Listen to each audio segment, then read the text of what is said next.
Olá, tudo bem? Bem-vindos à nossa nova aula. Essa aula é a aula de número 13, não é a 13ª aula, porque algumas aulas estão marcadas com um número sequenciado por uma letra, mas é a aula de número 13, é a aula que eu não pude fazer na quinta-feira online. Estou postando, gravando essa aula para postar gravada para vocês, para dar continuidade, né, para darmos continuidade ao nosso curso preparatório. Muito bem, preparados? Na última aula nós terminamos os conteúdos de LDB e agora nós vamos falar de mais algumas normas e leis da educação, mas dessa vez será numa perspectiva um pouco mais rápida, tá? Nós precisávamos muito ler com muita calma cada parte da LDB, também as partes referentes à Constituição e também na educação especial. Essas novas normas e leis que eu vou passar agora não são menos importantes, não se trata disso, mas se trata de não serem normalmente muito cobradas de maneira muito, como eu posso dizer, minuciosa nos concursos. Então, nós vamos falar a respeito, nós não vamos negligenciar a importância dessas normas e dessas leis, mas nós faremos de uma maneira bem mais tranquila, a fim de nós conseguirmos fazermos isso de uma maneira bem efetiva, bem tranquila e que seja bom para todos nós, para que a gente possa otimizar o nosso tempo sem prejuízo dos conteúdos apresentados, tá bom? Já quero começar compartilhando com vocês uma tela onde nós vamos ver um esquema sobre o Plano Nacional de Educação. Eu já falei sobre isso em um outro vídeo, mas eu quero retomar com vocês neste vídeo, um pouco mais rapidamente, mas nós falaremos sobre isso que é muito importante e está previsto para ser cobrado nas nossas provas, né, nos dois concursos que ainda restam, e também o de Santana de Parnaíba a ser realizado domingo, tá bom? Vamos lá. O Plano Nacional de Educação é, portanto, uma lei. Essa lei ela foi sancionada em 2014 e ela tem uma característica especial, que é um prazo de validade. Por que, que é um prazo de validade? Porque, na verdade, trata-se de um plano decenal. Isso está previsto na Constituição, está previsto na LDB também, a criação desse plano decenal. E a ideia com esse plano decenal é se estabelecerem metas e estratégias para o âmbito da educação, das políticas de educação, e a partir do final desse ciclo de 10 anos, se avaliar aquilo que foi conseguido, as dificuldades que foram encontradas no caminho, as mudanças, inclusive, né, que tiveram que ocorrer durante esse período, porque 10 anos parece pouco tempo, mas não é, 10 anos é muito tempo, é muita coisa. Ao passo de 10 anos, ao largo de 10 anos, muitas são as coisas que acontecem, e nós poderíamos ficar surpresos até com o tanto, com a quantidade de circunstâncias que ocorrem nas vidas das pessoas nesse período, e o quanto que isso impacta a vida, né, da sociedade como um todo, o quanto que isso impacta as relações e o quanto que isso impacta as políticas que precisam ser exercidas em todas as áreas, inclusive, né, na área de educação. Isso é um fato que não se pode jamais negar, tá bom? Vamos lá. Como vocês estão vendo aí no mapa, esse Plano Nacional de Educação, ele possui 20 metas, tá? E ele possui 10 diretrizes.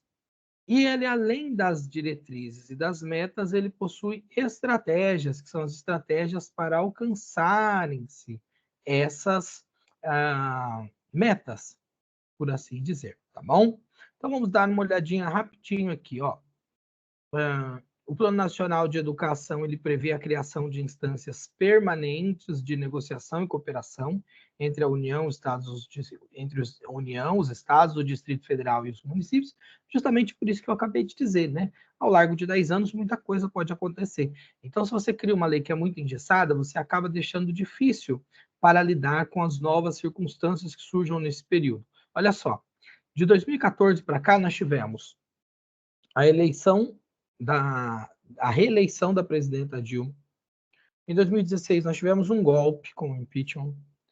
Nós tivemos um governo desastroso do Bolsonaro a partir de 2019. Tivemos pandemia que solapou praticamente 2 anos e meio das políticas educacionais e de todas as áreas de convivência do nosso país. Tivemos a nova eleição do presidente Lula, uma nova tentativa de golpe. Olha quantas coisas aconteceram ao largo de 10 anos. Então, são muitas coisas que acontecem e, portanto, é por isso que a lei precisa ser um pouco mais flexível nesse sentido, prevendo, sim, uma negociação permanente e um estado de cooperação entre os entes federados, tá bom? Também nessa lei há a previsão de que a execução e o monitoramento contínuo deve ser realizado pelo MEC, mas feito pelo MEC, mas em parceria com os sistemas de ensino, tá? E esse conjunto, né, de metas, de diretrizes, de estratégias, ele forma essa lei, que é o Plano Nacional de Educação, que estabelece essas diretrizes e essas metas para o desenvolvimento nacional, estadual e municipal da educação, tá bom? Vamos conhecer aqui as metas do Plano Nacional de Educação, as 20 metas.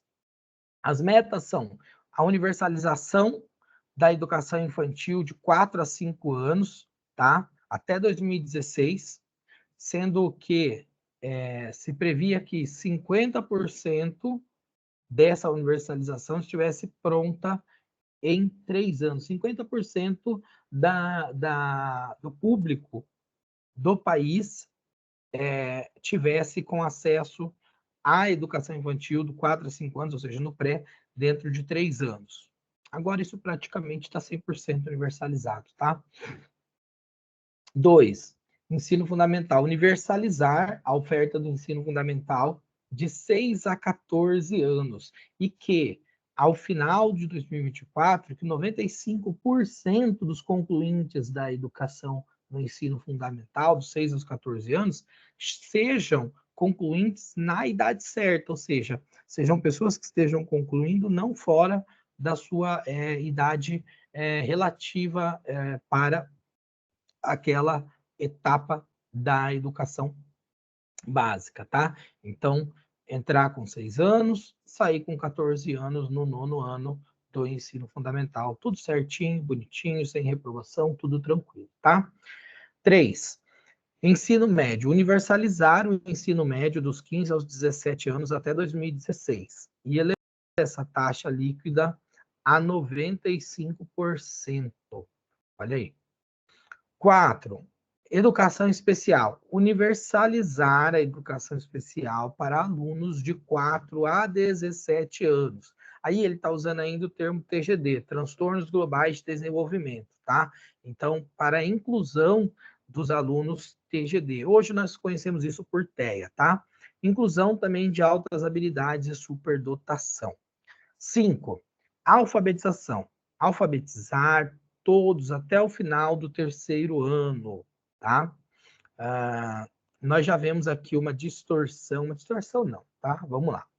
Não é distorção, perdoe-me o mau uso da palavra.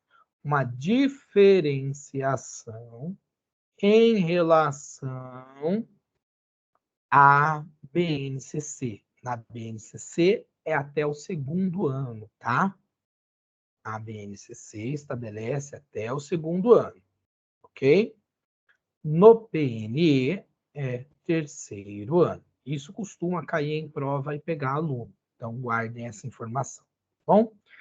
6. Educação integral. Educação em tempo integral. Aí, nesse caso da educação integral, não é educação integral nos fatores que englobam a educação. Aí nós estamos falando de tempo mesmo, tá? De período horário, de carga horária. Então, Educação em tempo integral nas escolas públicas a ser 50% até o final do Plano Nacional de Educação. Isso não aconteceu, tá? Está muito longe disso. Absurdamente longe disso. Na educação básica, 25%. Então, se você olhar os números da educação básica, você verá que é um número alto, chega perto desses 50% da universalização, né? Da universalização não, né? Da oferta, né? De escolarização em tempo integral. Mas tem um porém. Essa integralização, essa jornada integral, ela não diz respeito a 4 a 5 anos, que é a pré-escola, e nem dos 6 aos 14 anos, que é o ensino fundamental, e nem tampouco do ensino médio, tá bom? Estamos falando apenas da etapa inicial da educação infantil, do 0 aos 3 anos, tá? Então, por isso que você verá um alto número de oferta de escola em tempo integral, mas não corresponde com a realidade formal para a educação básica. É por isso que aqui nessa própria meta 6, ela vai colocar que 50% nas escolas públicas e na educação básica 25%, tá bom?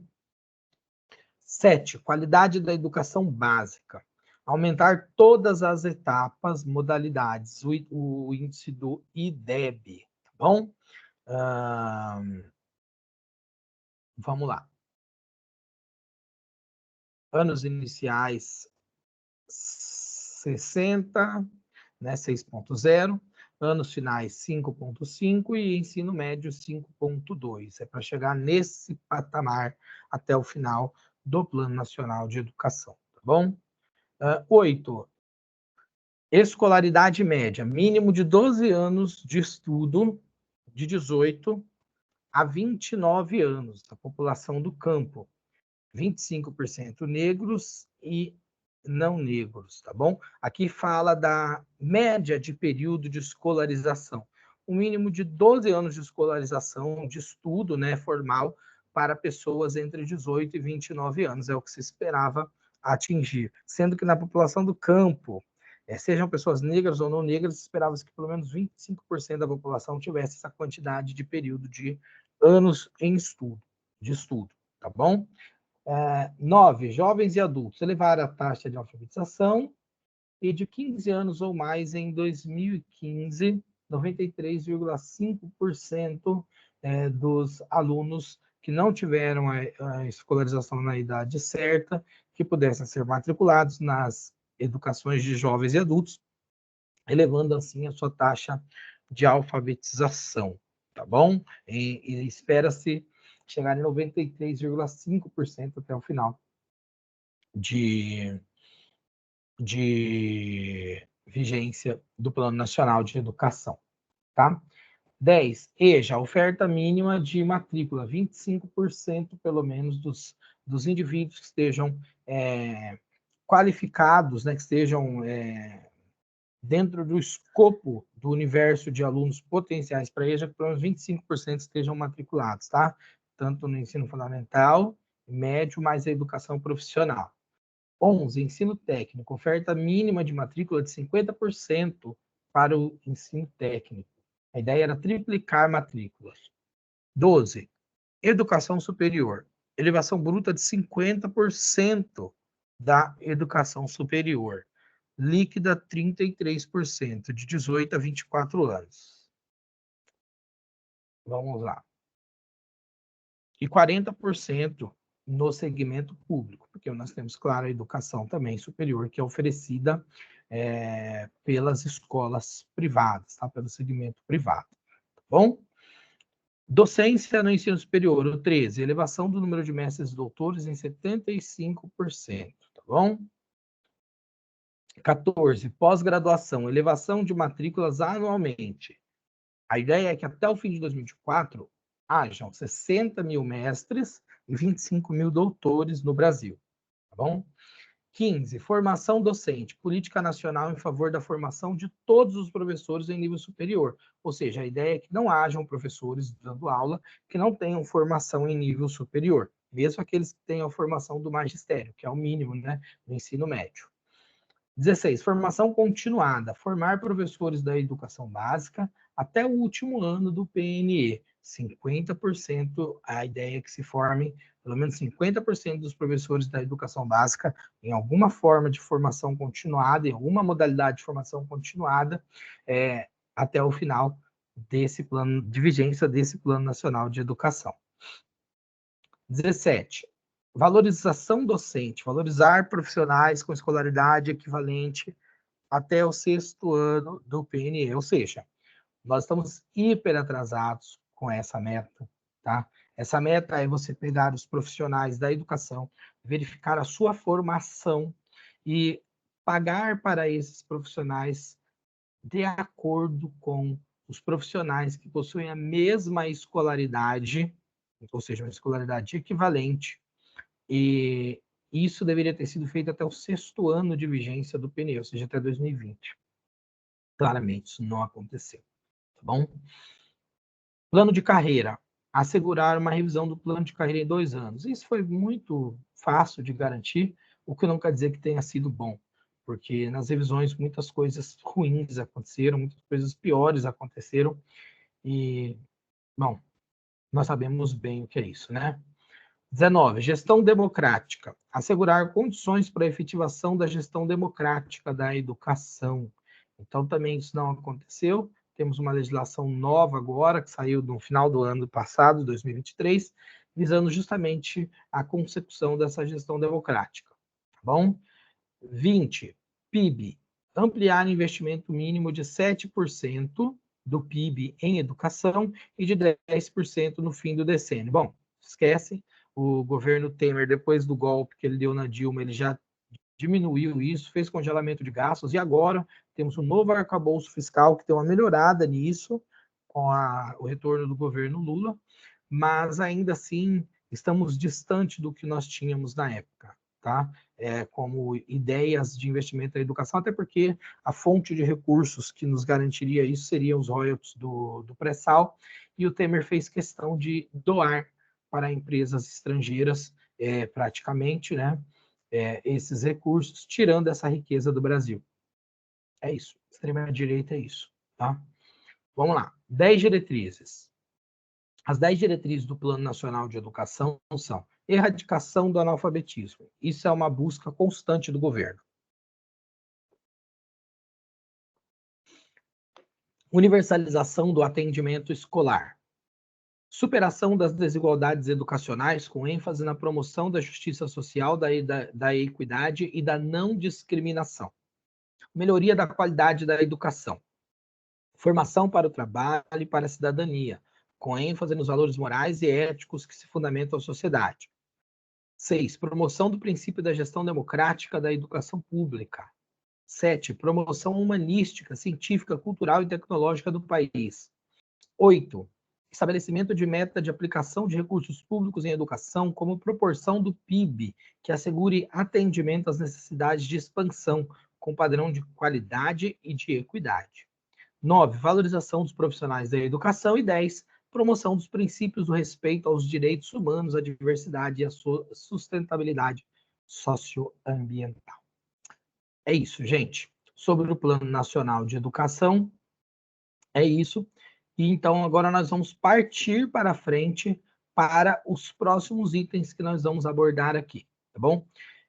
Sobre os parâmetros curriculares nacionais, eu não vou falar agora, porque depois eu posso abordá-lo com um pouquinho mais de calma, tá? Porque o parâmetro curricular nacional também, na verdade, é o seguinte, gente, ele é a mesma lógica do RCI, do RC-CNEI que eu coloquei para vocês.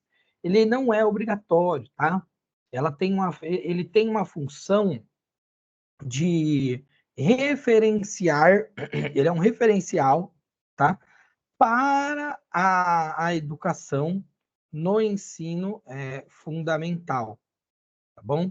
Então, ele é uma espécie de um norteador, ele é uma espécie de um de um início, de um começo para o trabalho, de um pontapé inicial, tá? Ele tem a ideia de garantir coerência dos investimentos do sistema educacional, de orientar como esses investimentos são feitos.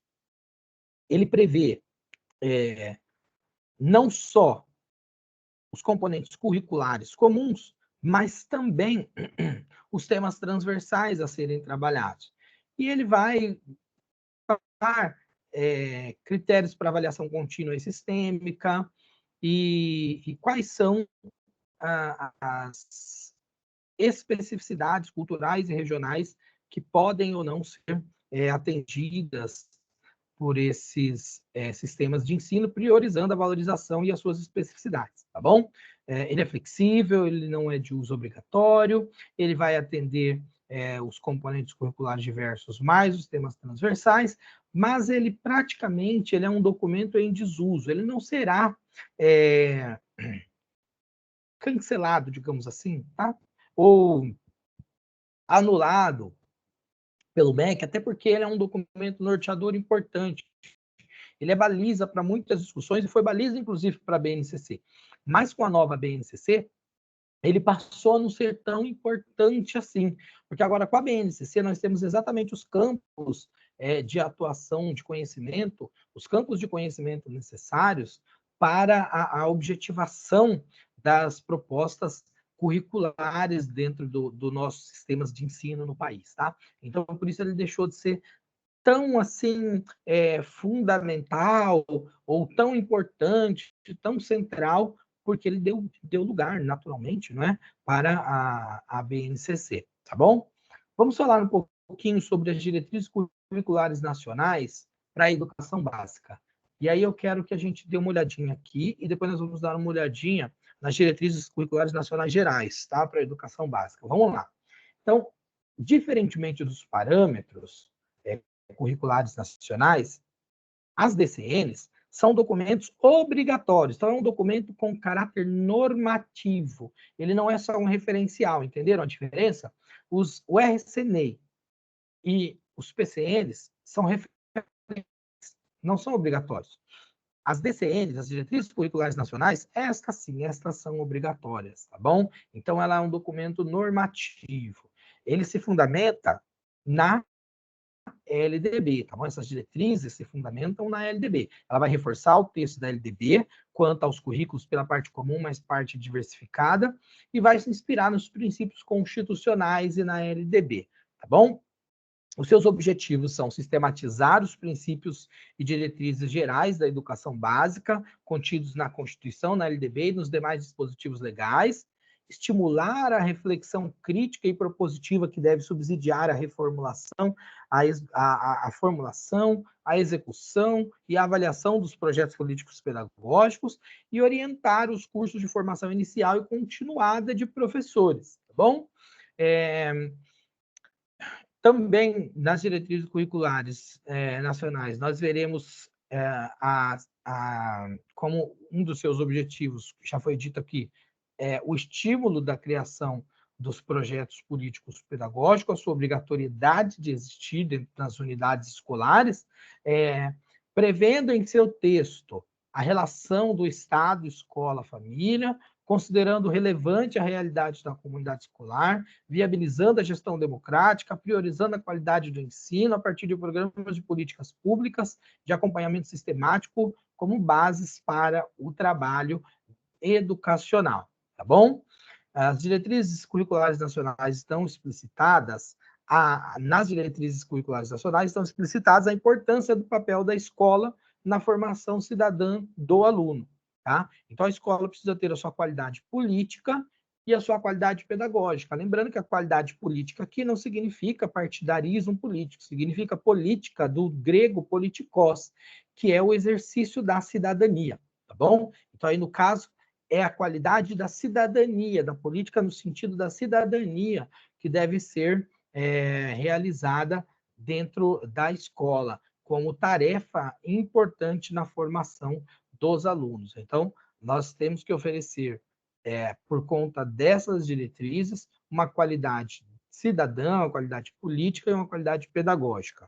As DCNs também estabelecem requisitos para a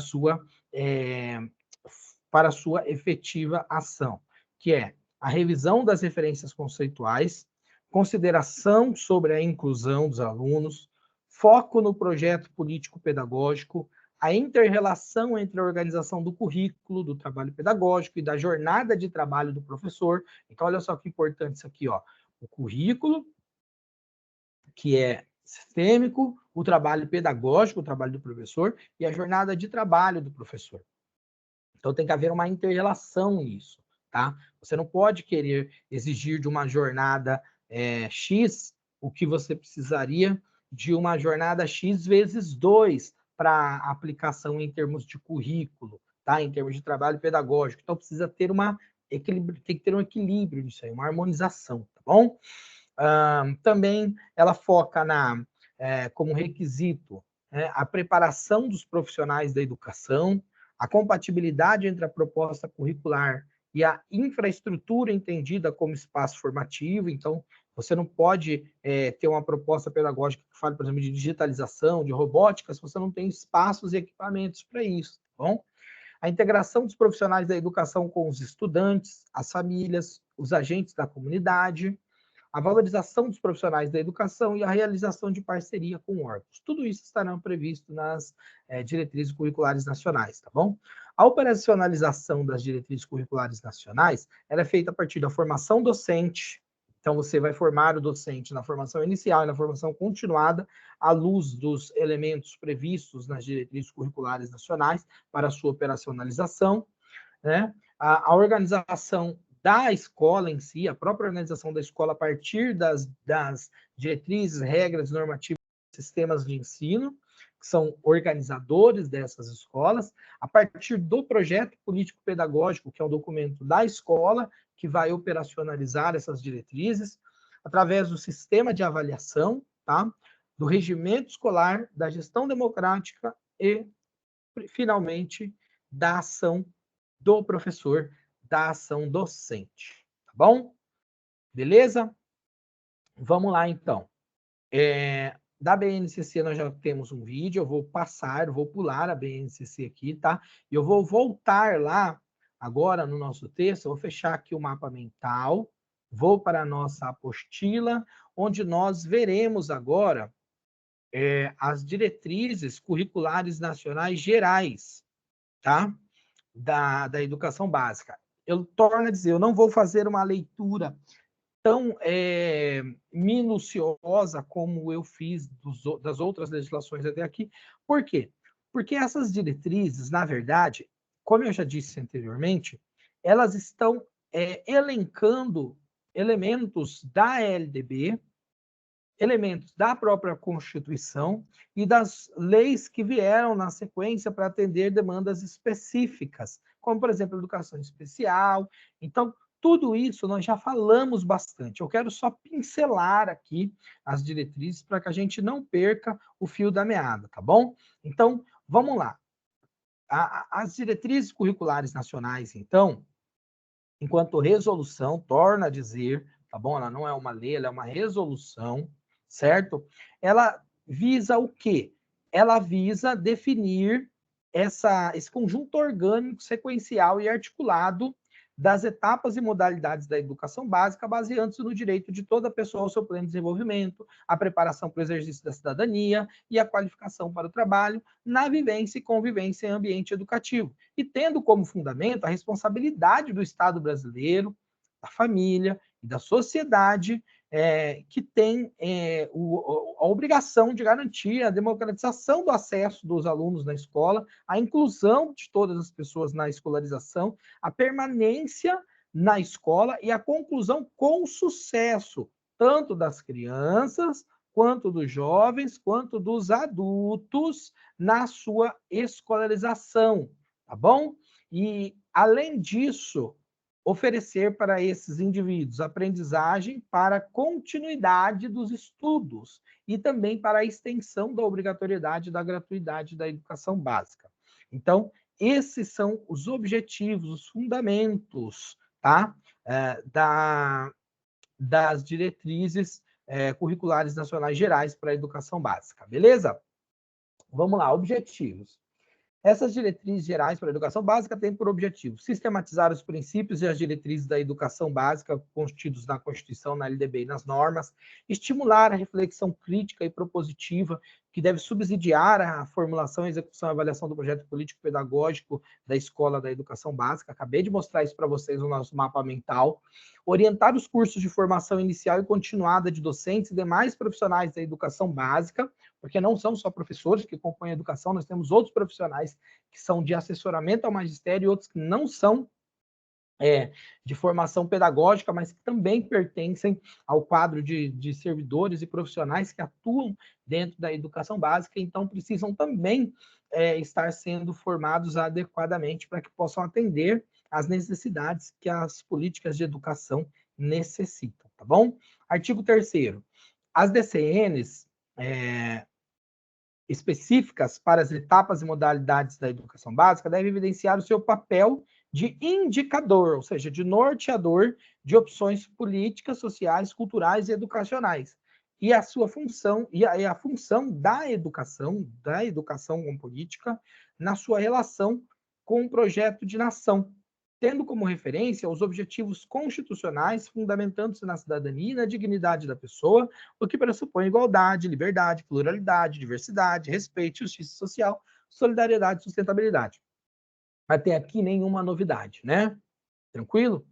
Quais são as referências conceituais das DCNs? Bom, as bases que dão sustentação ao Projeto Nacional de Educação responsabilizam o poder público, a família, a sociedade e a escola pela garantia a todos os educandos de um ensino ministrado de acordo com alguns princípios que estão aqui, ó, que nós veremos agora. Esses princípios nós já vimos na Constituição e nós já vimos na LDB. Então, as bases que sustentam as DCNs são LDB, Constituição Federal, praticamente, tá bom?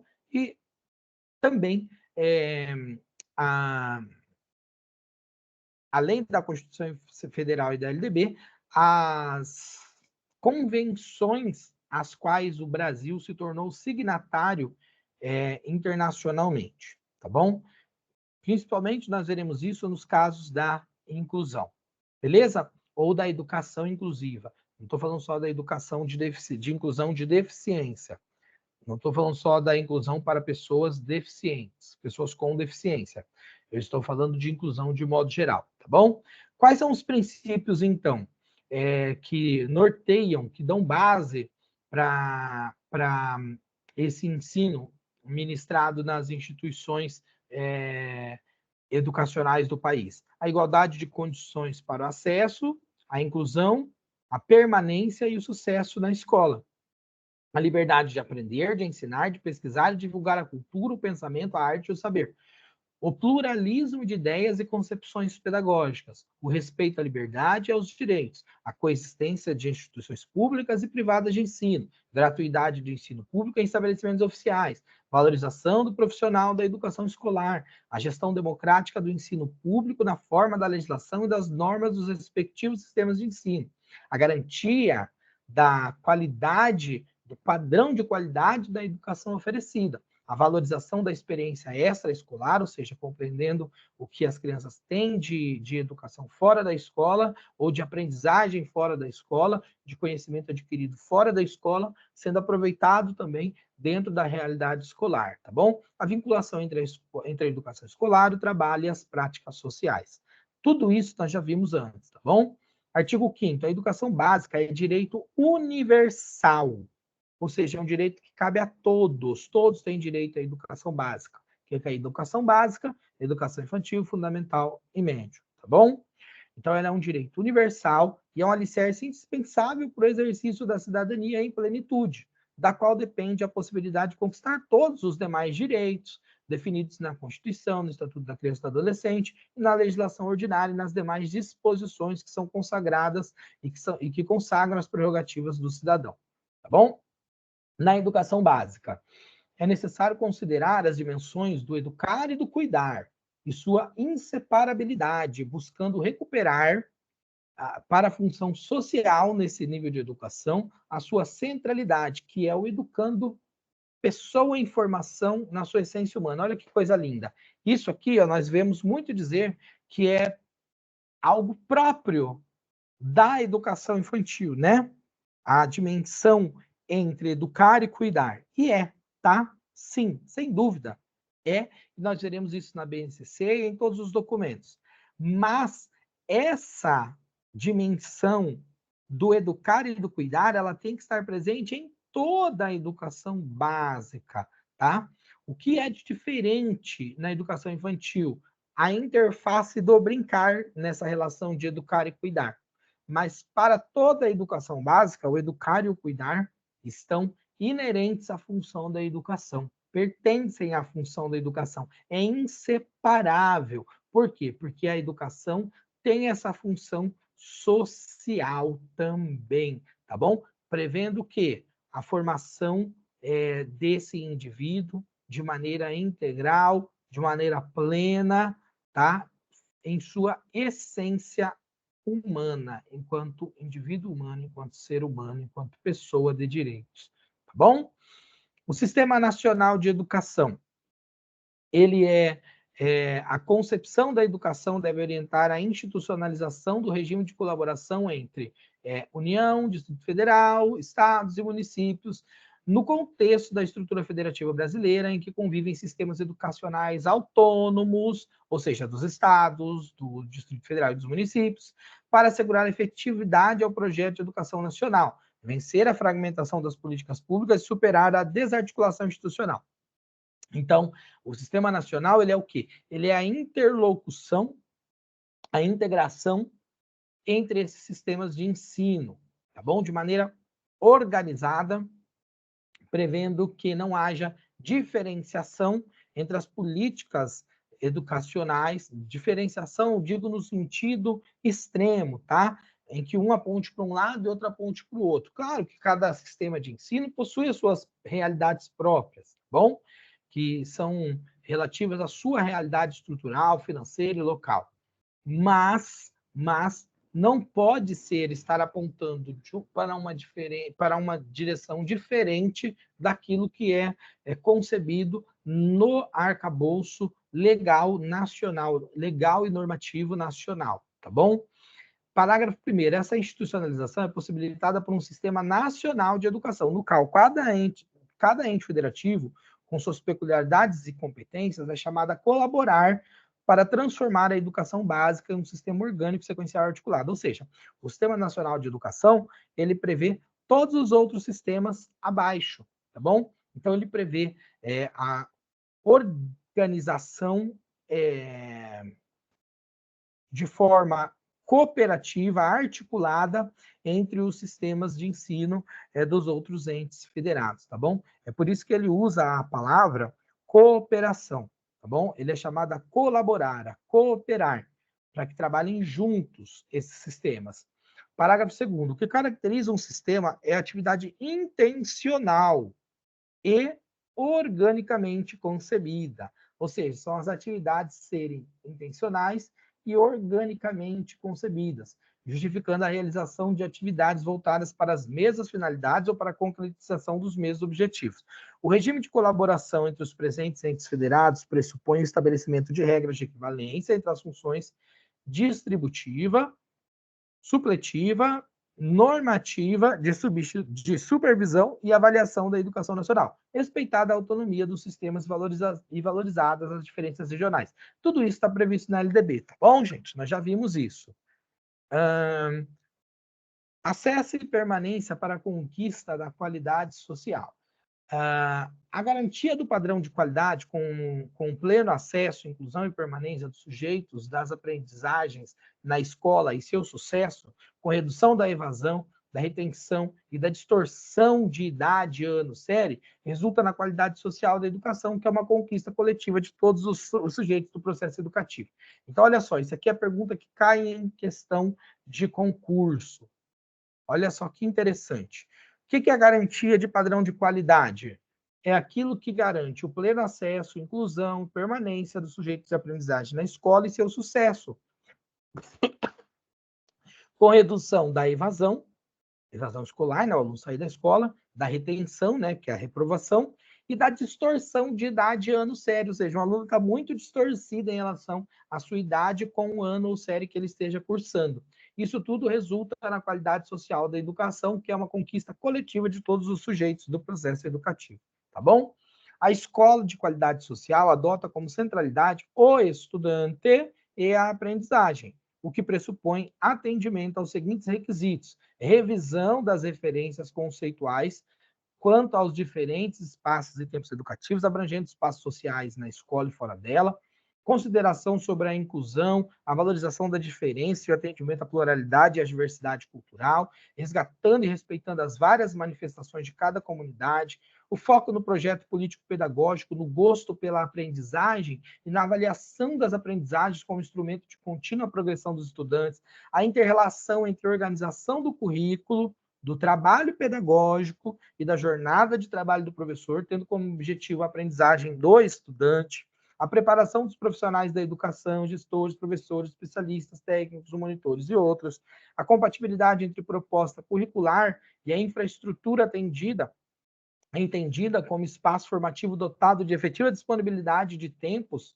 para sua utilização e acessibilidade, a integração dos profissionais da educação, dos estudantes, das famílias, dos agentes da comunidade interessados na educação, a valorização dos profissionais da educação com o programa de formação continuada, critérios de acesso, permanência, remuneração compatível com a jornada definida de trabalho no projeto político-pedagógico. Realização de parceria com órgãos, tais como de assistência social e desenvolvimento humano, cidadania, ciência, tecnologia, esporte, cultura e arte, saúde, meio ambiente, etc. Tá bom? Artigo 10º. A exigência legal de definição de padrões mínimos de qualidade da educação traduz a necessidade de reconhecer que a sua avaliação associa-se à ação planejada coletivamente pelos sujeitos da escola. Ou seja, se nós estamos falando de padrão mínimo de qualidade, você só sabe se você atingiu o padrão mínimo de qualidade se você fez antes um planejamento onde você tem uma intencionalidade de ação que você avaliará de acordo com a sua execução. E aí só assim você saberá se você atingiu o padrão mínimo de qualidade ou não, entendeu? Isso só é possível se é feito de maneira planejada e coletiva pelos sujeitos da escola. Parágrafo 1º. O planejamento das ações coletivas exercidas pela escola supõe que os sujeitos tenham clareza quanto aos princípios e finalidades da educação, além do reconhecimento e da análise dos dados indicados pelo IDEB e outros indicadores que o complementem ou substituam. A relevância de um projeto político-pedagógico concebido e assumido colegiadamente pela comunidade educacional, respeitando as múltiplas diversidades e a pluralidade cultural, a riqueza da valorização das diferentes manifestações pelos sujeitos do processo educativo em seus diversos segmentos, respeitando o tempo e o contexto sociocultural, e aos padrões mínimos de qualidade, que é o CAC, né, o custo aluno qualidade, que aí vem pelo Fundeb, tá bom? Parágrafo 2º. Para que se concretize a educação escolar, exige-se um padrão mínimo de insumos, claro, que tem como base um investimento de valor calculado a partir das despesas essenciais ao desenvolvimento dos processos e procedimentos formativos, que levem gradualmente a uma educação integral dotada de qualidade social. Está falando aqui que, se você está falando de educação escolar de qualidade, você tem que também ter um mínimo de insumo que garanta isso, tá bom? Inciso 1º. Creches e escolas que possuem condições de infraestrutura e equipamentos adequados. Professores qualificados com remuneração adequada e compatível com outros profissionais com igual nível de formação em regime de trabalho 40 horas em tempo integral em uma mesma escola. Isso aqui é o grande desafio dos nossos tempos. Você garantir para os professores uma jornada de apenas 40 horas com uma formação, com uma remuneração adequada e compatível com outros profissionais do mesmo nível de formação. E isso não acontece, tá? O que nós temos hoje é uma exploração terrível dos professores tendo que trabalhar 12 horas por dia para ganhar o que deveriam ganhar em 6 horas, em 8 horas no máximo de trabalho. Então, você tem o mínimo do mínimo sendo oferecido atualmente, o que é uma vergonha para os governantes de plantão. 3. Definição de uma relação adequada entre o número de alunos por turma e por professor, que assegure aprendizagem relevantes. Outro problema dos nossos tempos, que é a quantidade de alunos que seja compatível com as possibilidades reais de atuação pedagógica do professor, né? Hoje você tem salas superlotadas, então você não consegue dar conta das demandas. 4. Pessoal de apoio técnico e administrativo que responda às exigências do que se estabelece o projeto político-pedagógico. Também um outro grande problema, principalmente no que diz respeito aos auxiliares que poderiam auxiliar na inclusão. Então, você não tem a formação correta para essas pessoas, então eles não conseguem atender de acordo com as necessidades da demanda escolar, tá? Organização curricular, conceito, limites e possibilidades. Bom, a educação básica é o espaço que se ressignifica e se recria a cultura herdada, reconstruindo-se as identidades culturais em que se aprende a valorizar as raízes as raízes próprias das diferentes regiões do país, tá? Essa concepção de escola exige a superação do rito escolar, desde a construção do currículo até os critérios que orientam a organização do trabalho escolar em sua multidimensionalidade. Ele privilegia trocas, acolhimento e aconchego para garantir o bem-estar de crianças, de adolescentes, de jovens e adultos no relacionamento entre todas as pessoas, tá bom? Cabe aos sistemas educacionais em geral definir o programa de escolas de tempo parcial diurno, matutino ou vespertino, tempo parcial noturno e tempo integral, turno e contraturno, ou turno único com jornadas de 7 horas no mínimo. Lembram que o mínimo para jornada parcial é 4 horas, até 6 horas. A partir de 7 horas, começa, então, a jornada integral. Vimos isso na LDB, tá bom? Vamos lá. De 7 horas no mínimo durante todo o período letivo, tendo em vista a amplitude do papel socioeducativo atribuído ao conjunto orgânico da educação básica, o que requer outra organização e gestão do trabalho pedagógico. Deve-se ampliar a jornada escolar em único ou diferentes espaços educativos, nos quais a permanência do estudante vincula tanto a quantidade e qualidade de tempo diário de escolarização, quanto a diversidade de atividades de aprendizagem. Ou seja, não é só deixar a criança lá dentro da escola 7, 8, 9 horas. É você também organizar isso de maneira que você distribua com qualidade as aprendizagens, as diferentes aprendizagens que esse aluno oportunizará, e isso também tem que ser verificado em qualidade, não só em quantidade de horas. Não adianta o aluno ficar lá e ficar reproduzindo as mesmas coisas sempre. Não adianta ele ficar lá e reproduzir aquela realidade da educação tradicional que é que nós vivemos hoje, infelizmente, que é um aluno atrás do outro, sentado na sua mesa, dentro da sala de aula, e o professor no meio de uma guerra tentando educar. Não adianta fazer isso, porque isso mais vai desestimular o aluno do que o contrário. Então, a proposta é que você tenha atividades pedagógicas que estejam planejadas, que estejam estruturadas, visando uma otimização do tempo com qualificação das tarefas e atividades executadas nesse contexto, tá bom? Os cursos em tempo parcial, diurno, aliás, noturno, devem estabelecer metodologia adequada às idades, à maturidade e à experiência de aprendizagem para atender os jovens e adultos em escolarização do tempo regular ou na modalidade de educação de jovens e adultos. Ou seja, você não vai querer passar para um aluno que está de noite, estudando de noite, que já tem uma idade diferente do que a idade certa, a mesma atividade que você passava para o aluno na idade certa. Então, vamos ser bem aqui claros. Eu pego um aluno que está no equivalente ao 3º ano do ensino fundamental na EJA. Eu vou passar a atividade que eu passei para o meu aluno do 3º ano, da idade regular, da idade comum, da idade certa? Não, claro que não, de maneira nenhuma. Né? Eu vou utilizar o quê? Vou utilizar algo que seja compatível com as suas condições de maturidade e de experiência e de vivência para que ele possa efetivamente usufruir daquelas aprendizagens, tá bom?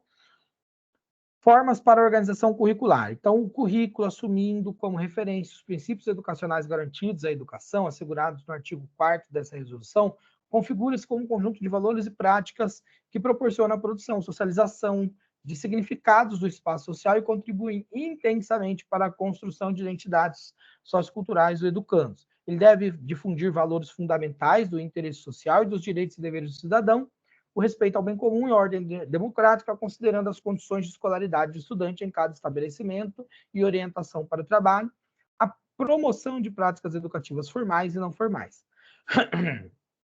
Na organização da proposta curricular, deve-se assegurar o entendimento de currículo como experiências curriculares, que se desdobram em torno do conhecimento permeados pelas relações sociais, articulando as vivências e saberes do estudante, ou seja, escolares, com os conhecimentos historicamente acumulados e contribuindo para construir a identidade ou as identidades dos educandos.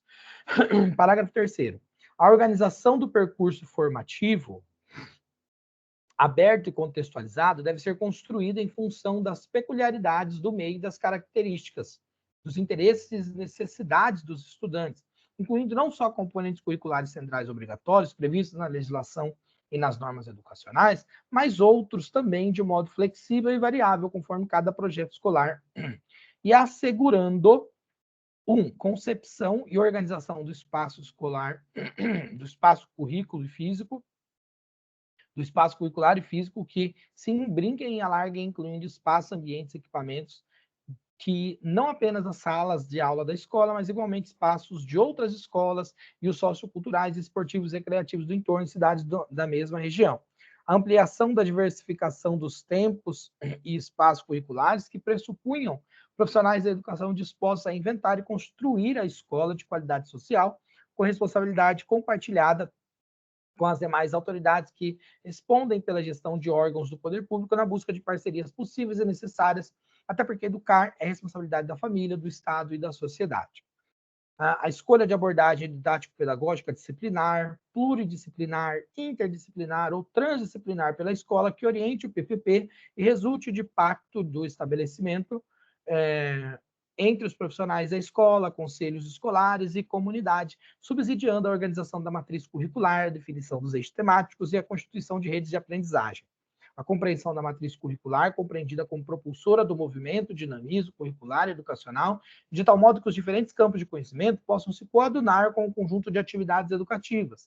A organização da matriz curricular, entendida como alternativa operacional que embase a gestão do currículo escolar e represente subsídio para a gestão da escola, na organização do tempo e do espaço curricular, a distribuição e o controle dos tempos do trabalho docente também. Passo para uma gestão centrada na abordagem interdisciplinar, organizada por eixos temáticos, mediante interlocução entre os diferentes campos do conhecimento. Também o entendimento de que eixos temáticos são uma forma de organizar o trabalho pedagógico, limitando a dispersão do conhecimento, fornecendo o cenário no qual se constroem objetos de estudo, propiciando a concretização da proposta pedagógica centrada na visão interdisciplinar, superando o isolamento das pessoas e a compartimentalização dos conteúdos rígidos. O estímulo à criação de métodos didáticos pedagógicos, utilizando os recursos tecnológicos, de informação e de comunicação a serem inseridos no cotidiano escolar, a fim de superar a distância entre estudantes que aprendem a receber informações com rapidez, utilizando a linguagem digital, e professores que dela ainda não se apropriaram. Ou seja, tentar criar uma metodologia em que não haja mais a distância entre o professor, geralmente atrasado tecnologicamente, e o aluno que já vive dentro do contexto da digitalização e da rapidez das informações. Constituição de redes de aprendizagem entendida como um conjunto de ações político-pedagógicas com foco na aprendizagem e no gosto de aprender, subsidiada pela consciência de que o processo de comunicação entre estudantes e professores é efetivado por meio de práticas e recursos diversos.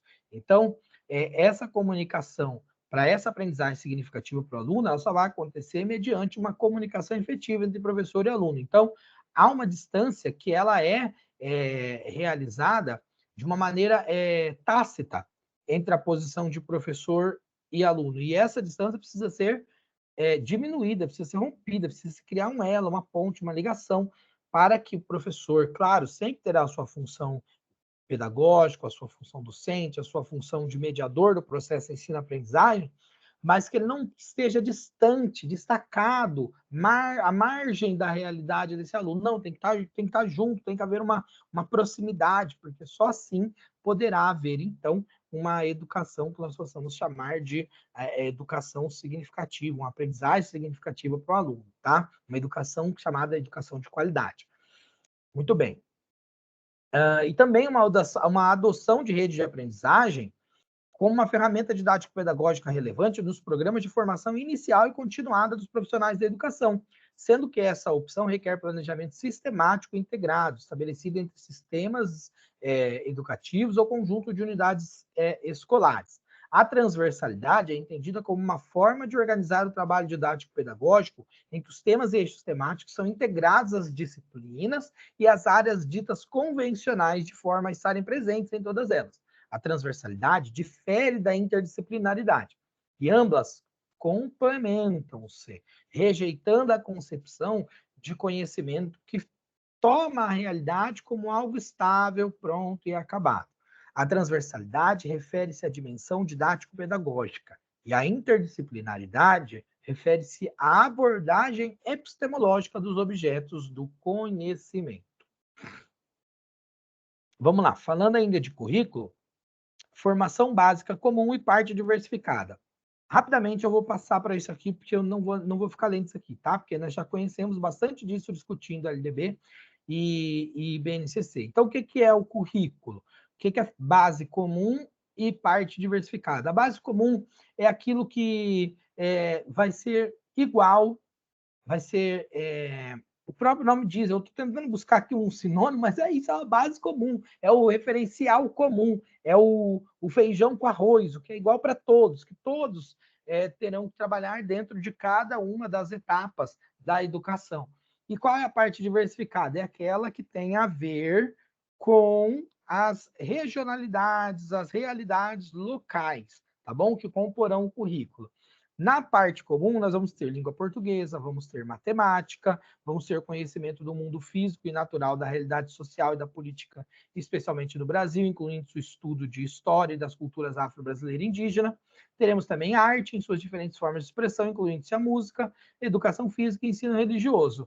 E aí, da parte diversificada, são as regionalidades, tá bom? Que podem ser constituídas em dois, que pode ser constituída junto com a base comum ou pode ser constituída em dois blocos distintos com disciplinas específicas, tá bom? Isso vai depender da organização que se quiser fazer para o currículo a partir de estudos e a própria organização do sistema de ensino, tá bom? A parte diversificada, ela enriquece e complementa a base comum, ela não nega a parte comum, tá? Então não pode haver, de maneira nenhuma, a ideia de que eu vou ter uma parte comum e eu vou ter uma parte diversificada que vai negar tudo aquilo. Por exemplo, principalmente ciência.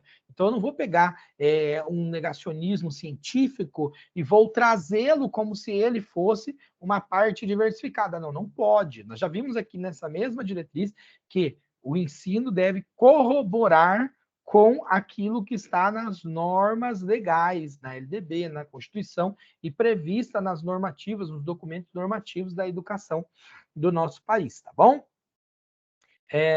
Também nós veremos aqui a língua estrangeira, mas a possibilidade de ter a outra língua além do inglês. Aí vai falar também sobre o ensino médio. Vamos lá.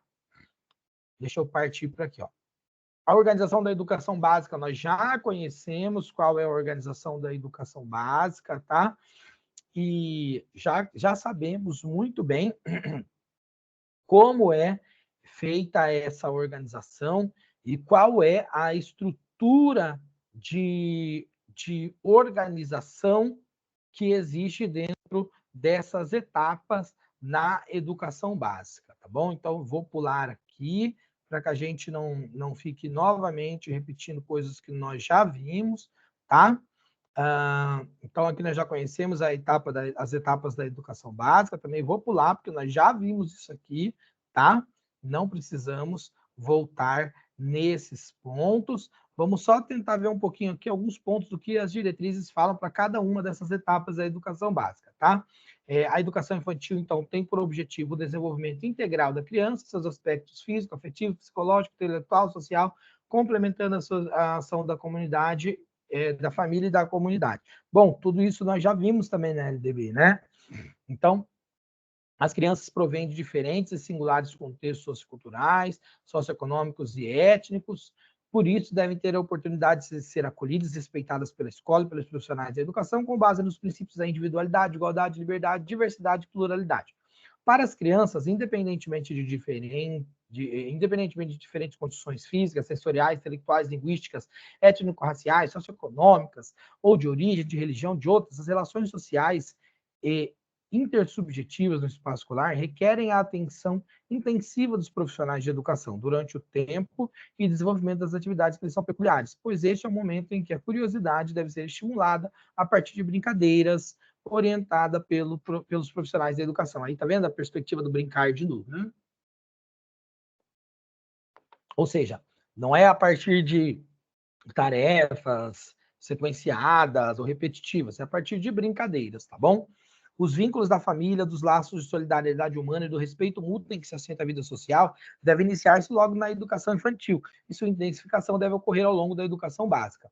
Os sistemas educativos devem envidar esforços promovendo a ação dos quais as unidades da educação infantil sejam dotadas de condições para acolher as crianças em estreita relação com a família, com agentes sociais e com a sociedade, provendo programas e projetos em parceria formalmente estabelecidos. A gestão da convivência e as situações em que se torne necessária a solução de problemas individuais e coletivos pelas crianças devem ser previamente programados com foco nas motivações estimuladas e orientadas pelos professores e demais profissionais da educação e outros de áreas pertinentes, respeitando os limites e a potencialidade de cada criança e os vínculos desta com a família ou com o seu responsável direto.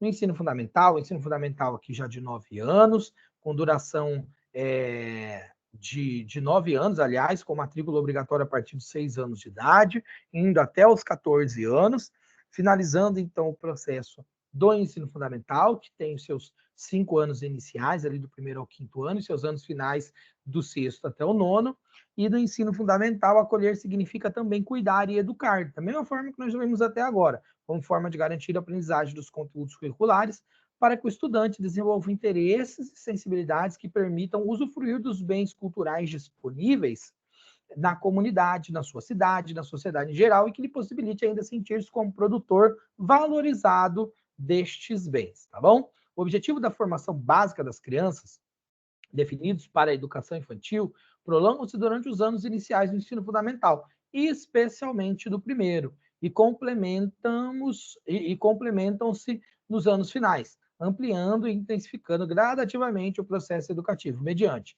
o desenvolvimento do aprender, tendo como meios básicos o pleno domínio da leitura, da escrita e do cálculo, o foco central na alfabetização ao longo dos 3 primeiros anos, tá vendo aqui, ó? Então, as diretrizes, ela vai falar sobre a alfabetização como foco central nos 3 primeiros anos. Ela vai se articular com qual dos 2 documentos que nós falamos aqui agora, da BNCC ou da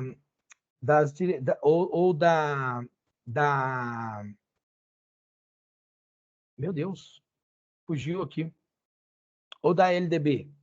Ela vai articular-se com a LDB, tá bom? Aliás, com a LDB e também com o Plano Nacional de Educação. Muito bem. LDB, Plano Nacional de Educação, BNCC, tá? Então, Plano Nacional de Educação, 3 anos. BNCC, até o 2º ano. Beleza? Vamos lá, então.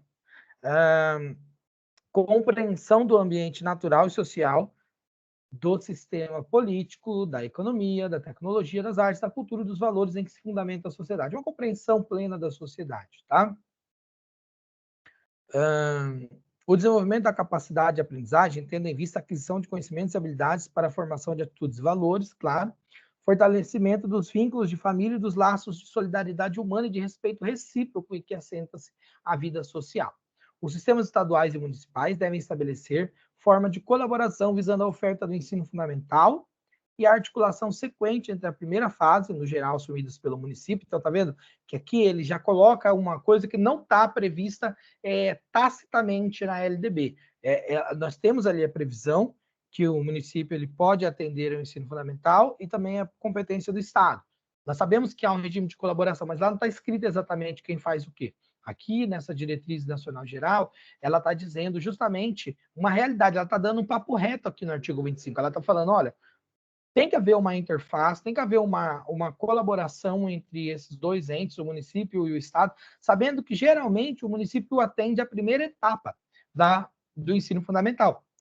E o Estado geralmente atende a segunda etapa. Claro que há casos que o Estado atinge mais do que só a segunda etapa, né, do ensino fundamental, mais do que só os anos finais do ensino fundamental. Mas para os casos em que o município atende uma parte e o Estado atende outro, é necessário que haja, então, uma articulação para que haja uma sequência de estudos e que não exista uma trava, uma barreira, um obstáculo para a complementação dessa escolaridade. E eu vou dar real para vocês. Isso é um grande desafio. Quem conversa com os professores do Estado hoje, ouve coisas muito absurdas. Eles não entendem como que os alunos, muitas vezes, chegam dos municípios para as escolas estaduais nos níveis em que chegam.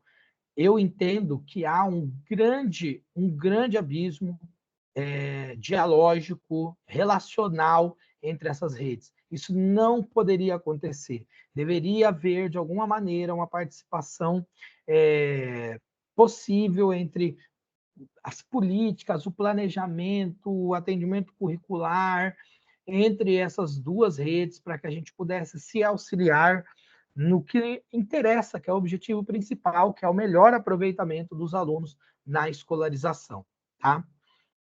No ensino médio. O ensino médio é a etapa final do processo formativo da educação básica e é orientado por princípios e finalidades que prevêem a consolidação do aprofundamento dos conhecimentos adquiridos, a preparação básica para o exercício da cidadania e trabalho e para a continuação da sua escolarização, o desenvolvimento do educando como pessoa humana, incluindo a sua formação ética e estética, desenvolvimento da autonomia intelectual, do pensamento crítico e a compreensão dos fundamentos científicos e tecnológicos presentes na sociedade contemporânea, relacionando a teoria com a prática. Ele tem que ter uma base unitária sobre a qual podem se assentar possibilidades diversas de preparação geral para o trabalho ou facultativamente para profissões técnicas, na ciência, na tecnologia, como iniciação científica e tecnológica, na cultura, com ampliação da formação cultural. A definição e a gestão do currículo escreve-se uma lógica que dirige aos jovens considerando suas singularidades que se situam em tempo determinado, tá bom? As modalidades da educação básica. Cada etapa da educação básica deve corresponder a uma ou mais modalidades de ensino. Aí aqui ele cita algumas delas, né? A educação de jovens e adultos, a educação especial, a educação profissional e tecnológica, educação do campo, educação escolar indígena e à distância, e aqui também a modalidade que está faltando aqui, né, que é a bilíngue, mas não está nesse documento, então prestem atenção, porque nesse documento nós veremos a EJA, Educação dos Jovens e Adultos, a Educação Especial, a Educação Profissional e Tecnológica, a Educação de Campo, a Educação Escolar Indígena e Educação à Distância. 6, tá vendo? Aqui, por exemplo, nós não temos a educação quilombola e não temos a educação bilíngue, tá bom? Certinho? Vamos lá. EJA, já conhecemos a EJA, a Educação de Jovens e Adultos, que é para aqueles que não fizeram a escolarização no tempo certo. Educação especial, ela é uma modalidade transversal a todos os níveis e etapas de ensino, e é parte integrante da educação regular, jamais nós podemos esquecer disso, tá bom?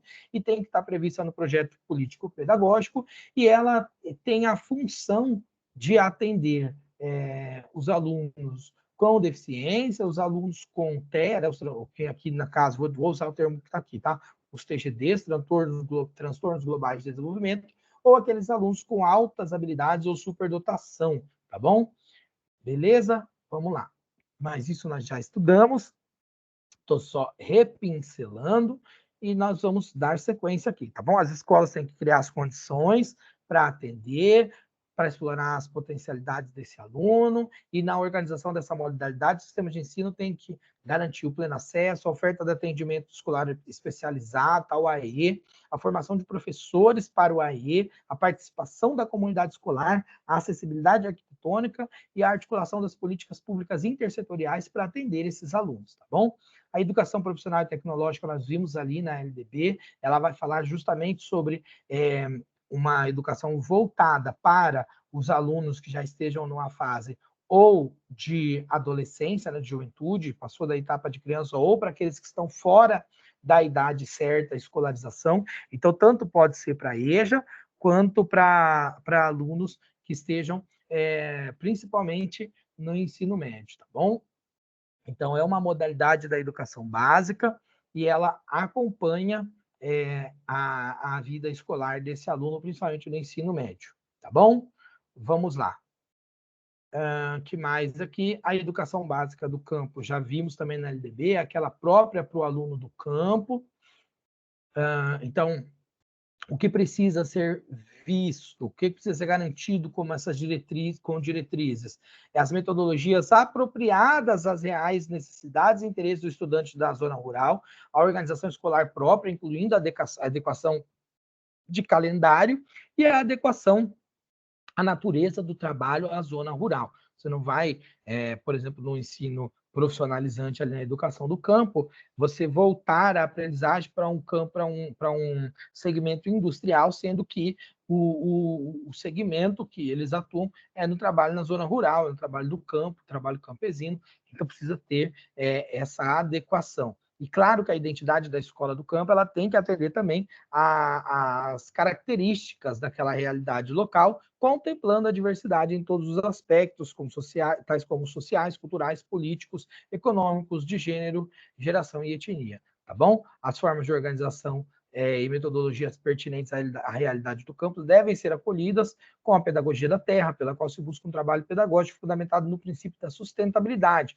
para assegurar a preservação da vida das futuras gerações, e a pedagogia da alternância, na qual o estudante participa concomitantemente e alternadamente de dois ambientes, situações de aprendizagem, o escolar e o laboral, ou seja, do trabalho, supondo parceria educativa em que ambas as partes são corresponsáveis pela aprendizagem, pela formação do estudante.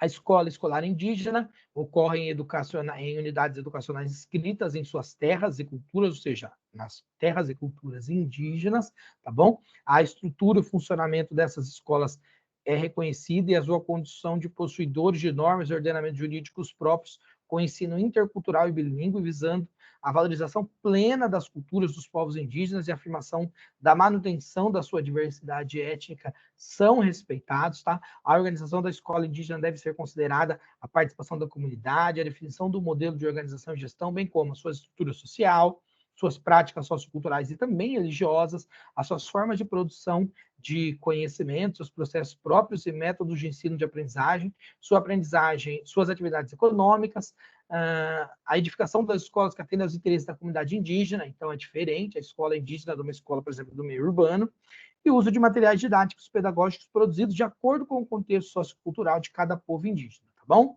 No caso da educação à distância, ela caracteriza pela mediação didático-pedagógica nos processos de ensino-aprendizagem que ocorre com a utilização de meios e tecnologias de informação e de comunicação com estudantes e professores, desenvolvimento de atividades educativas em lugares ou tempos diversos, tá bom? É aquela que acontece à distância.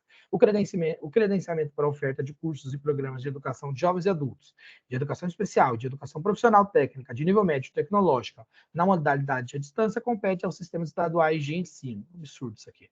Enfim, educação escolar quilombola.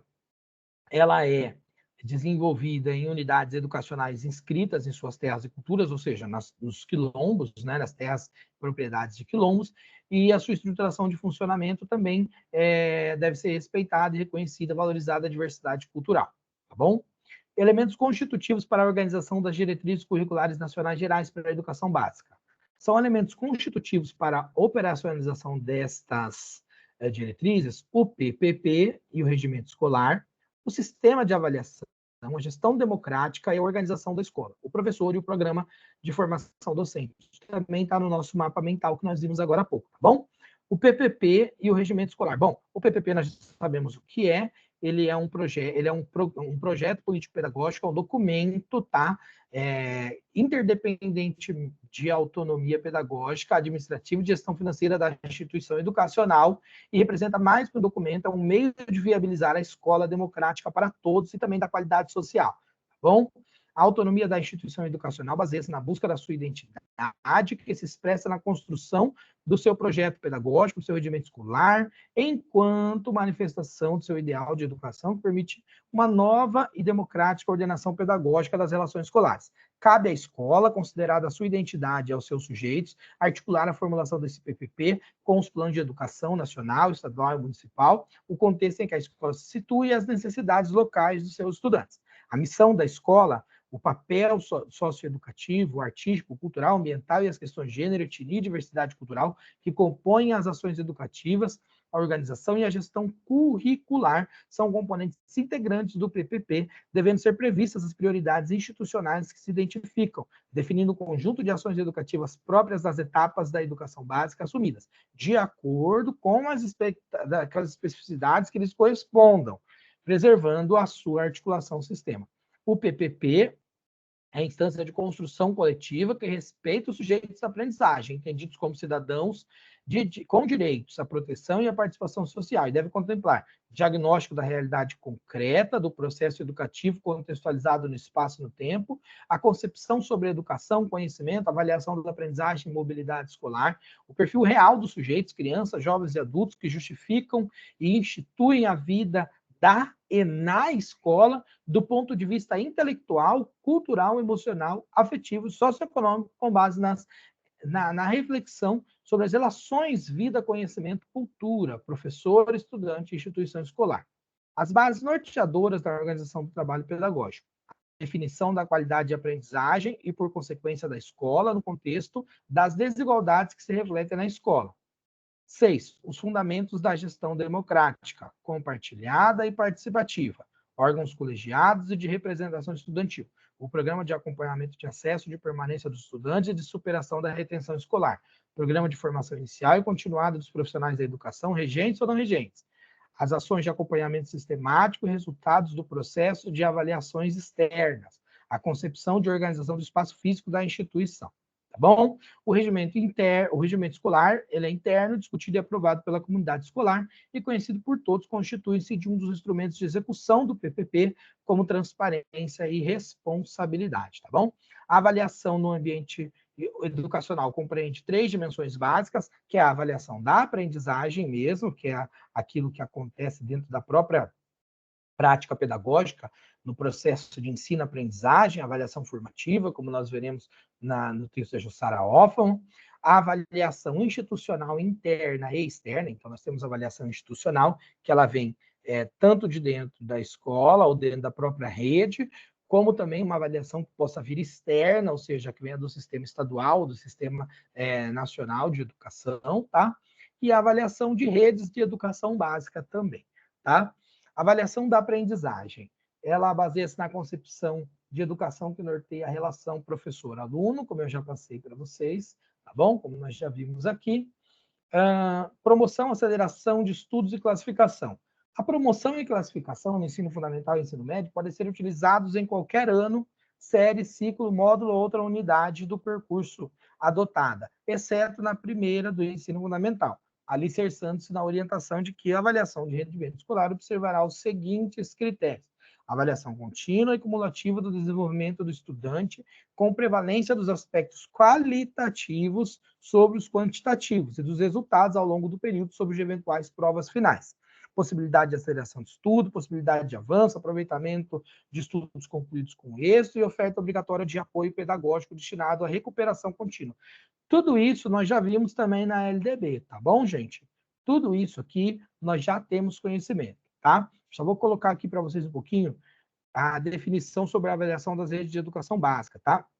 Elas ocorrem periodicamente e ela é realizada por órgão externo à escola e engloba os resultados da avaliação institucional, sendo que os resultados dessa avaliação sinalizam para a sociedade se a escola apresenta qualidade suficiente para continuar funcionando como está.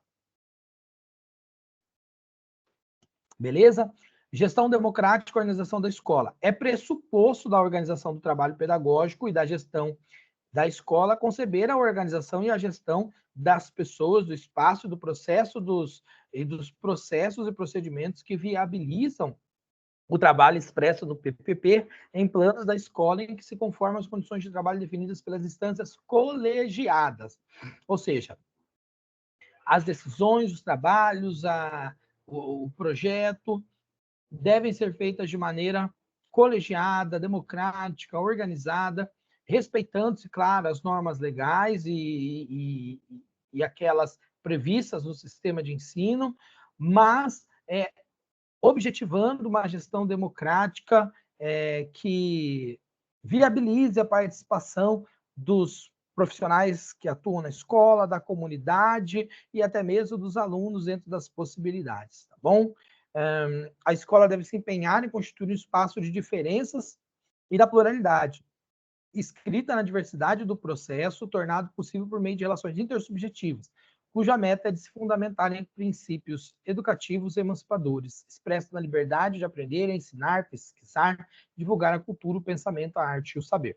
A gestão democrática constitui esse instrumento de horizontalização das relações. Isso aqui é muito importante, pode cair em prova. A gestão democrática, ela constitui-se como instrumento de horizontalização. O que é isso? É que seja de maneira horizontal e não mais vertical. Imagina um prédio. Um prédio é vertical, não é? É uma coisa em cima da outra. Horizontal não, é uma coisa que está tudo no mesmo nível, tá? Uma construção de mesmo nível. Então, horizontalização significa que a gestão ela é feita de maneira colegiada, relacionando-se indivíduos de maneira equitativa, superando a ideia de autoritarismo, tá bom? Legal? Vamos lá. O que mais? Formação inicial e continuada do professor. Aqui vai repetir o que nós temos na LDB. Basta dar uma olhadinha lá na LDB e vocês verão esses mesmos princípios, tá bom? Então, vamos lá. O artigo 56 vai dizer assim: a tarefa de cuidar e educar, que a fundamentação da ação docente e os programas de formação inicial e continuada dos profissionais da educação instauram, reflete-se na eleição de um ou outro método de aprendizagem, a partir do qual é determinado o perfil de docente para a educação básica, em atendimento às dimensões técnicas, políticas, éticas e estéticas. Parágrafo 1º. Para a formação inicial e continuada, as escolas de formação de profissionais da educação, sejam gestores, professores ou especialistas, deverão incluir em seus currículos e programas o conhecimento da escola como organização complexa que tem a função de promover educação para a cidadania e na cidadania. Pesquisa, análise e aplicação de resultados de investigações de interesse da área educacional, participação na gestão de processos educativos e na organização e funcionamento dos sistemas e instituição de ensino. Temática da gestão democrática, dando ênfase à construção do projeto político-pedagógico, mediante o trabalho coletivo de que todos os que compõem a comunidade escolar são responsáveis. Entre os princípios definidos para a educação nacional está a valorização profissional da educação, com a compreensão de que valorizá-la é valorizar a escola, com qualidade gestorial, educativa, social, cultural, ética, estética e ambiental. A valorização do profissional da educação escolar vincula-se à obrigatoriedade de garantia de qualidade, e ambas se associam à exigência de programas de formação inicial e continuado de docentes e não docentes, no contexto do conjunto de múltiplas atribuições definidas para os sistemas educativos em que se escrevem as funções de professor. Os programas de formação inicial e continuado dos profissionais da educação, vinculados às orientações dessas diretrizes, devem prepará-los para o desempenho de suas atribuições, considerando necessário, além de um conjunto de habilidades cognitivas, saber pesquisar, orientar, avaliar e elaborar propostas, isto é, interpretar e reconstruir o conhecimento coletivamente. Trabalhar cooperativamente em equipe, ou seja, abandonar a solidão pedagógica, compreender, interpretar e aplicar a linguagem e os instrumentos produzidos ao longo da evolução tecnológica, econômica e organizativa. Desenvolver competências para a integração com a comunidade e para relacionamento com as famílias. A formação inicial nos cursos de licenciatura não esgota o desenvolvimento dos conhecimentos, saberes e habilidades referidas, razão pela qual um programa de formação continuada dos profissionais da educação será contemplado no projeto político-pedagógico. Os sistemas educativos devem instituir orientações para que o projeto de formação dos profissionais preveja consolidação da identidade dos profissionais da educação nas suas relações com a escola e com o estudante, criação de incentivos para o resgate da imagem social do professor, assim como da autonomia docente, tanto individual como coletiva, definição de indicadores de qualidade social na educação escolar, a fim de que as agências formadoras profissionais da educação revejam os projetos de curso de formação inicial e continuada dos docentes, de modo que correspondam às exigências do projeto de nação. Tá bom? Muito bem. Tranquilinho, né? Vimos até aqui, eliminamos, então, as diretrizes, viram que não era difícil, a gente conseguiu finalizar bem bacana. E aí, eu tenho mais uma diretriz, que são as diretrizes curriculares para a formação continuada dos profissionais, dos professores, né, da educação básica. E ela é uma exigência, na verdade, ele é um documento que foi instituído para atender uma especificidade da própria BNCC, tá? Esse documento, eu vou dar um en passant só sobre ele, aí depois eu vou trazer para vocês a oportunidade, na próxima aula, de vocês me dizerem se vocês querem ou não mais aprofundado, aí eu posso fazer um vídeo sobre ele, tá bom? Mas o que ele vai trazer para nós aqui? Ele vai trazer, à luz da BNCC, tentando casar com as compreensões da BNCC na forma de distribuir os componentes curriculares, como deva ser a formação desses professores para atenderem aquilo que está na BNCC, ou a forma de aplicabilidade curricular conforme a BNCC, tá bom? Então, ele vai se articular com a BNCC, com a Base Nacional de Formação de Professores, e é importante que nós vejamos o seguinte, do que ele vai falar aqui, ó? As competências profissionais indicadas da BNCC Formação Continuada, considerando que é exigido do professor sólido conhecimento dos saberes constituídos, das metodologias de ensino, dos processos de aprendizagem, da produção cultural local e global, objetivando propiciar o pleno desenvolvimento dos educandos, tem 3 dimensões que são fundamentais. E aí ele vai trazer as dimensões aqui, ó. O conhecimento profissional, a prática profissional e o engajamento profissional. E isso é bem legal, que eu acho interessante nisso, tá? Que ele vai trazer essas 3 dimensões e depois ele vai trazer subdivisões para maneiras, competências gerais, competências específicas para atender essas 3 dimensões, tá? Então, o que é o conhecimento profissional? É o conhecimento sobre a própria profissão, né? Sobre a formação que você tem, a área que você vai atuar. O que é a prática profissional? É o conhecimento sobre a prática à luz desta formação que você tem, desse conhecimento profissional. Uma coisa é a sua formação, o seu conhecimento acerca daquilo, o seu conhecimento global acerca daquilo. A outra coisa é a sua prática como educador à luz dessa formação profissional. E depois seu engajamento profissional. Como você é engajado na realidade da escolarização, da realidade escolar, como um operador da educação, no sentido de viabilizar a qualidade da educação e das práticas docentes, onde você favoreça a ampliação do conhecimento e a boa prática profissional. Então, essas competências profissionais docentes pressupõem, por parte dos professores, o desenvolvimento das competências gerais dispostas nessa resolução, tá bom? Essenciais para a promoção de situações favoráveis para a aprendizagem significativa. Isso aqui é muito legal, esse termo que começa a ser trazido a partir da BNCC. O que é a aprendizagem significativa? É aquela aprendizagem que é qualitativa do aluno. Então, não é mais a aprendizagem que é quantitativa, o acúmulo de saberes. É a aprendizagem que vai ficar para o resto da vida. É a aprendizagem que tem sentido. É a aprendizagem que o aluno não vai aprender de maneira mecânica apenas. Ele vai aprender como uma parte componente da sua essência como ser. Então, dentro do processo de ensino-aprendizagem, ele vai se apropriar desse conhecimento de maneira significativa, onde será muito mais difícil dele esquecer ou perder essa aprendizagem ao longo da sua vida com a aquisição de novos conhecimentos, tá bom? dos estudantes, e o desenvolvimento de competências complexas para a ressignificação de valores fundamentais na formação de profissionais autônomos éticos. Por que eu estou com étnicos toda hora falando? Étnico é outra coisa, tem nada a ver, tá bom? Éticos e competentes. Muito bem. A formação continuada de professores da educação básica é entendida como um componente essencial da sua profissionalização na condição de agente formativo de conhecimentos e culturas, bem como orientadores de seus educandos nas trilhas da aprendizagem para a constituição de competências, visando o complexo desempenho de sua prática social e da qualificação para o trabalho. Aí nós veremos aqui que isso está em consonância com a LDB, que ele vai respeitar os preceitos constitucionais, o reconhecimento da valorização da educação básica, das instituições de ensino, dentro dos seus próprios sistemas de gestão e condicionada às autoridades competentes, atendendo e promovendo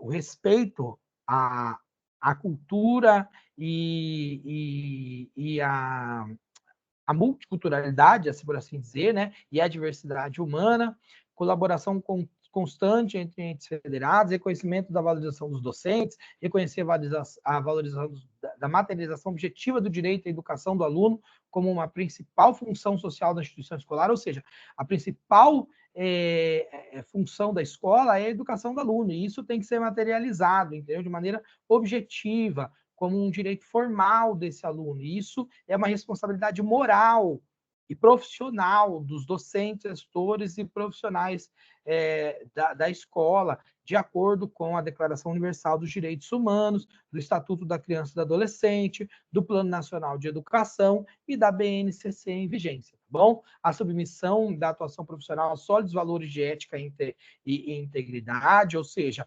respeitando-se a valores que são consagrados na vida social, então você vai atender de maneira responsável a isso, e reconhecimento e valorização das contribuições dos membros da família, ou seja, a educação extraescolar é a participação dos entes familiares dentro da formação dessa criança, tá bom? Vamos lá, reconhecimento também dos outros profissionais que atuam na educação e buscar, com base nessas diretrizes nacionais da formação inicial dos professores, reconhecimento das instituições de ensino que atendem à educação básica como contexto preferencial para a formação de professores, a sua prática de pesquisa, desenvolvimento permanente de competências e habilidades de compreensão, interpretação e produção de textos de complexidade crescente, pelo menos em língua portuguesa, tendo como base o domínio da norma culta, desenvolvimento permanente das competências e habilidades de raciocínio lógico-matemático, ou seja, conhecimento sobre números, operações, álgebra, geometria, grandeza, medidas, probabilidade, estatística, desenvolvimento permanente tanto do conhecimento dos conceitos, premissas e conteúdo de sua área de ensino, quanto de conhecimento sobre lógica curricular da área de conhecimento que atua e das questões didático-pedagógicas, como planejar o ensino, criar ambientes favoráveis de aprendizado, empregar linguagens digitais e monitorar o processo de aprendizagem por meio de alcance de um dos objetivos propostos, mantendo o alinhamento com as normas vigentes e aplicáveis quanto às expectativas de aprendizagem. A atualização permanente quanto à produção científica sobre como os alunos aprendem, desenvolvimento permanente da capacidade de monitoramento do aprendizado próprio e também dos alunos como parte indissociável do processo de instrução, a qual, consideradas as expectativas de aprendizagem, possibilita o diagnóstico de lacunas e a aferição de resultado, além das necessárias correções de percurso. Isso aqui, ó, basicamente, ó, é a avaliação formativa na perspectiva do estudo da Jussara Hoffmann e também o que nós temos como pressuposto do que é o processo de ensino-aprendizagem e a avaliação formativa, a avaliação continuada dentro do processo de ensino-aprendizagem, tá? Desenvolvimento de capacidade gestora, gestão inclusiva e democrática de equipes e instituições de rede de ensino, de forma a construir e consolidar uma cultura institucionalizada de sucesso e eficácia escolar para todos os alunos e membros das equipes, levando em consideração características institucionais normativas, os costumes, o contexto sociocultural das instituições e redes de ensino, bem como a sua clientela e seu contorno. Desenvolvimento pessoal e profissional integral dos docentes e das equipes pedagógicas, por meio de capacidade de autoconhecimento, de aquisição de cultura, de manutenção da saúde física e mental, visando a instituição da integração de conhecimentos, experiências relevantes e pertinentes, competências, habilidades, valores e formas de conduta que respeitem e valorizem a diversidade dos direitos humanos, a democracia, a pluralidade de ideias e concepções pedagógicas. Fortalecimento permanente da interdependência entre ensino e pesquisa, com foco no processo de ensino e aprendizagem, no desenvolvimento integral dos docentes, equipe pedagógica e alunos, na interação das famílias e comunidades do contexto de ensino e no desenho, implementação, monitoramento e aprimoramento das políticas educacionais de sucesso e eficácia escolar. Tá bom? No referente ao regime de colaboração como estratégia de prática formativa, devem ser estimulados intercâmbio e cooperação horizontal entre diferentes escolas, redes escolares, instituições e sistemas de ensino, promovendo o fortalecimento do regime de colaboração, inclusive, entre outros, o modelo de arranjos de desenvolvimento da educação, em conformidade com o parágrafo 7º do artigo 7º da Lei 13.005 de 2014, que aprovou o Plano Nacional de Educação. Muito bem. Isso aqui a gente nunca vê, tá? Em escolas públicas. A gente vê em escolas particulares. Acontece bastante. Regime de colaboração de estratégias, onde eles trabalham atividades juntas, Olimpíadas, competições, apresentações, enfim, pesquisas. Em escola pública não existe isso, principalmente dentro da mesma rede. É absurdo, é triste. Mas é a realidade, tá bom?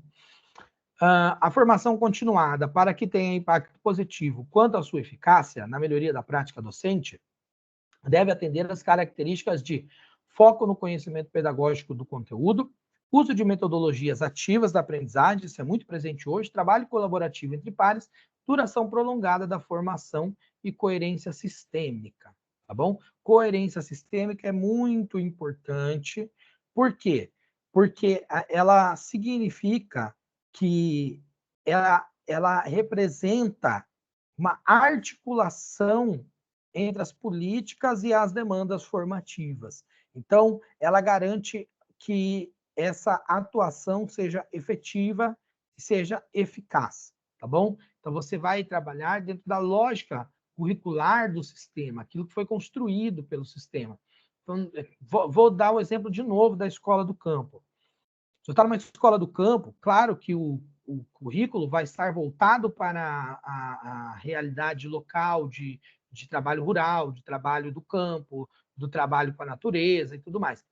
Se você tenta trabalhar isso na lógica de uma perspectiva de um trabalho mais voltado para um âmbito mais da indústria cultural ou da indústria mesmo tecnológica ou digital, isso não tem coerência sistêmica, não vai oportunizar necessariamente a eficácia esperada pelo planejamento curricular ali orientado. Então, é por isso que é preciso ter uma organização, tá bom? E aí, para que isso aconteça, claro que as políticas de formação continuada, de formação e valorização dos professores precisam ser trabalhadas de maneira bastante importante pelas redes, tá? Pelos responsáveis por isso. A formação continuada para docentes que atuam nas modalidades específicas, como educação especial, do campo, indígena, quilombola, profissional e educação de jovens e adultos, por constituírem campos de atuação que exigem saberes e práticas descontextualizadas, deve ser organizada atendendo às respectivas normas regulamentadoras do CNE, além do prescrito nessa resolução. Tá bom? Aqui dos cursos de programa de formação continuada dos professores, vai falar sobre as obrigações dos institutos, das instituições de ensino superior, né, em oportunizar esses estudos, esses cursos de atualização, que são no mínimo de 40 horas, de programas de extensão, que podem ser de carga horária variável, pode ser de 40 até 360, tanto faz, 400 horas, não necessariamente significando uma pós-graduação, tá? Seriam cursos de extensão. Os cursos de aperfeiçoamento com carga horária mínima de 180 horas, cursos de pós-graduação lato sensu, tá bom? Com carga horária mínima de 360 horas, ou cursos de programas de mestrado acadêmico profissional e de doutorado respeitados as normas do Conselho Nacional de Educação, bem como da CAPES, tá bom? Então, por isso que nós temos sempre esses cursos oportunizados pelas instituições de ensino superior públicas, tá? Eles estão sempre oferecendo isso, esses cursos de formação continuada. E isso dialoga com o PNE, tá bom? A formação ao longo da vida. As políticas para a formação ao longo da vida em serviço, implementadas pelas escolas, redes escolares, sistemas de ensino por si ou em parceiras com outras instituições, devem ser desenvolvidas em alinhamento com as reais necessidades dos contextos e ambiente de atuação dos professores. A formação continuada em serviço deve ser estruturada mediante ações diversificadas destinadas ao desenvolvimento das aprendizagens significativas ao longo da vida profissional e contextualizada com a prática docente efetivamente desenvolvida. Então, tem que ter a ver com aquilo que o professor trabalha. Gente, e vamos lá, só uma dica. Tem que ter a ver, não é haver de existir, do verbo haver, de existir. Não é H-A-V-E-R, é ter a espaço V-E-R, tá bom? Certo? Muito bem. Vamos lá. A formação continuada em serviço deve oferecer aos docentes a oportunidade de aprender junto com seus colegas de trabalho, com o suporte de um formador experiente, mentoria ou tutoria, compartilhada aprendizagens já desenvolvidas.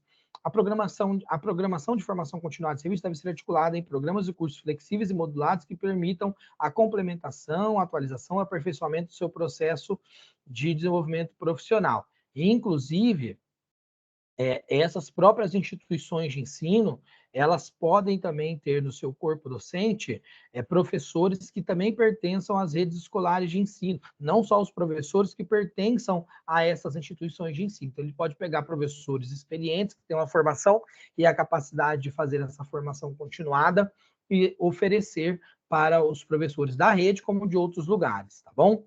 Aí, aqui apenas a disposição final, que fixava 2 anos, para a implementação dessas diretrizes, e aí esse prazo já está superado. Aqui, como nós vamos ver agora, a data de promulgação, 29 de outubro de 2020.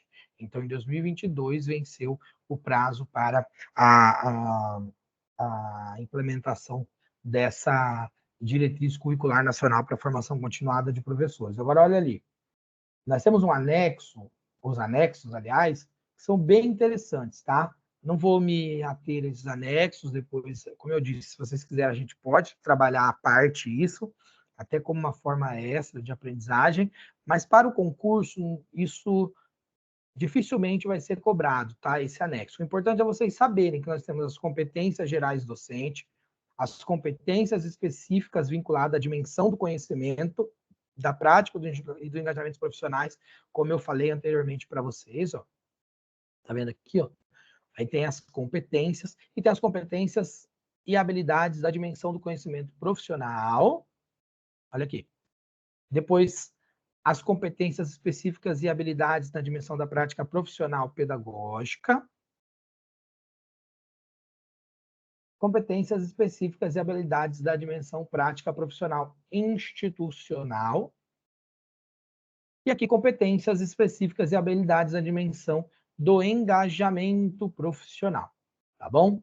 Aí vocês podem verificar depois no documento que eu vou passar para vocês, vai estar disponível no Classroom, junto com essa aula, e vocês poderão verificar. Tá vendo? Eu nem ia fazer essa aula, mas foi tão rapidinho que foi até indolor. Deu para fazer, e eu acho que dá para pegar direitinho os conceitos para que a gente consiga aproveitar bastante na próxima aula, tá bom? Então, na próxima aula, nós iremos abordar mais alguns temas relacionados a normativas e vamos fazer algumas perguntas, algumas questões, algumas correções de perguntas e respostas, tá bom? Que eu vou separar aqui para nós podermos visualizar conjuntamente, tá bom? Gente, eu espero que vocês tenham gostado. Tentei ser o máximo dinâmico possível nessa aula para não ficar tão cansativo, né? Eu sei que normas são meio cansativas. Daqui a pouco vem a parte mais gostosa, que é a parte das teorias. Então eu vou juntar vários textos juntos e vou trazer a essência da teoria, tá? E vou tentar trazer os pontos mais essenciais de cada texto, mas trazendo de uma maneira mais integrada os conceitos gerais das teorias apresentadas a partir daqueles textos. Até porque, se a gente for estudar texto por texto, né, não daria tempo nem que a gente ficasse um ano estudando, tá bom? Então é isso. Espero que vocês estejam gostando, que a gente consiga ter um ótimo aproveitamento e aguardo vocês na próxima aula. Um grande abraço.